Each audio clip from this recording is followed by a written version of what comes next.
All right, January 22 to January 28th, another week of the Professor Project of Programming. Solid week here. And then next week is going to be destructive. This week's destructive, next week's restorative. So this week is a hard week, a normal week, and then the week after is going to be a little more restorative, a bit of a deload kind of week. And so, push hard in this week. Know that you've got that deload week coming. Sometimes nice to know there's a little bit of light at the end of the tunnel if training's been tough.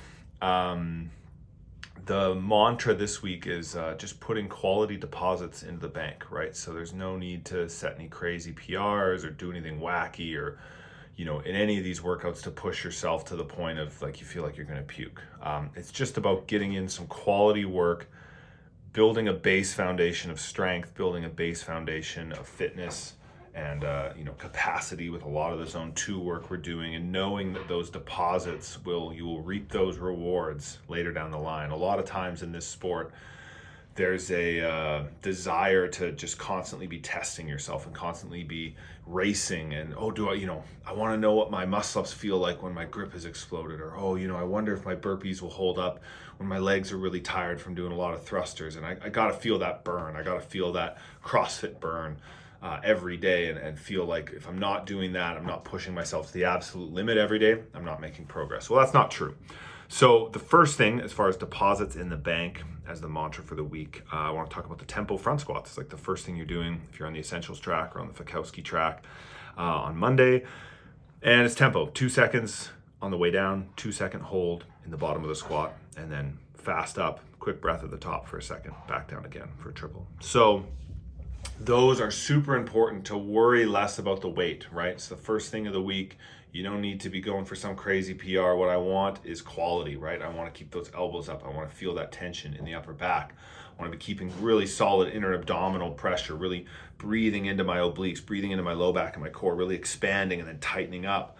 I want to see, as much of an upright torso as possible, keeping those elbows high. I don't want rounding forward on the way up, a weak pause in the bottom where you're slumping and then you're trying to regain tension and the bar pitches forward and goes forward on your center of mass, right? You want it to be here, right in the center of your foot the whole time, ideally on the way up and the way down. Ideally, it should look the same on the way up as it does on the same on the way down. So if you're filming yourself from the side, you should be able to watch the video and then you should watch it in reverse and it should look very similar. And the bar should be going in the same path on the way up as it does on the way down, ideally straight up and down, right over the middle of your foot.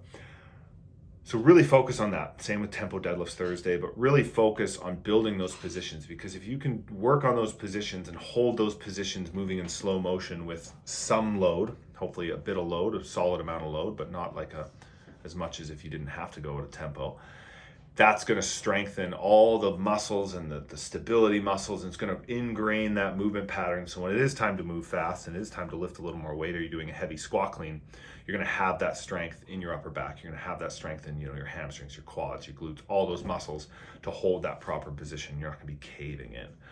The workouts this week, like the CrossFit workouts, get a nice burn, but move well, right? Even that, the first workout of the week, for like Essentials, just box jump overs, front squat, echo bike, it's just work, right? It's just tough, hard work.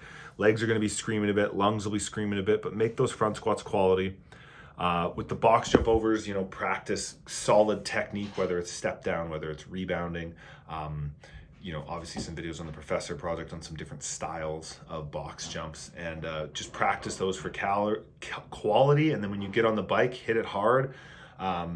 But hit it with good technique too. Don't hunch over, don't roll your head around, use your arms. It's like, all right, let's freaking style this in. Let's have some quality echo bike pushes there at the end of those. And the last thing when it comes to putting quality deposits in the bank, we got all this zone 2 work, and settle into that. There's a video, I think I've linked it weeks prior already now with Peter Attia, but it's in the very first, I guess it's on Monday, there's the link. Here's a great video on what zone 2 should feel like. And that's, he talks about it in there, and it's probably the best indicator, he said, is just that feeling, as opposed to, trying to find a wattage or trying to find some magic prescription based on heart rate. And you can do all those things, and I've done all those things, but that feeling is really the important thing. You should be able to hold a little bit of a conversation. It's kind of annoying, but you should be able to hold it if you have to. That's a good sign you're working in the right heart rate zone. So enjoy those sessions. Throw on a podcast. I've been listening to the High Performance podcast. You can obviously listen to some CrossFit podcasts. You can listen to, I don't know, Joe Rogan or freaking True Crime or whatever it is, and just enjoy that training, because those are really important deposits in the bank. Make sure you fuel up a little bit before that. Have some water if you're sweating a lot during it. Have some, electrolytes, some salt, whatever it is, to replenish, and then obviously eat when you're done. But those zone 2 sessions are going to build, everything from your, your heart's ability to pump the blood, from your lungs' ability to move oxygen and CO2 efficiently, and even the stuff going on at a cellular level with like the mitochondrial density of your cells and your muscles and all this stuff. All that stuff happens in zone 2. So if you're always just pushing to the limit and doing burpee box jumps and doing power cleans, you're not going to develop your body's ability to actually move that stuff and clear that junk and keep moving for an extended period of time. Not to mention recover between air squats, recover between workouts, recover between days, recover between training sessions and week to week. All right, folks, deposits in the bank, quality deposits in the bank, and then we can make an extraction later this year. Okay, that's it. Professor Project Team, thanks for tuning in.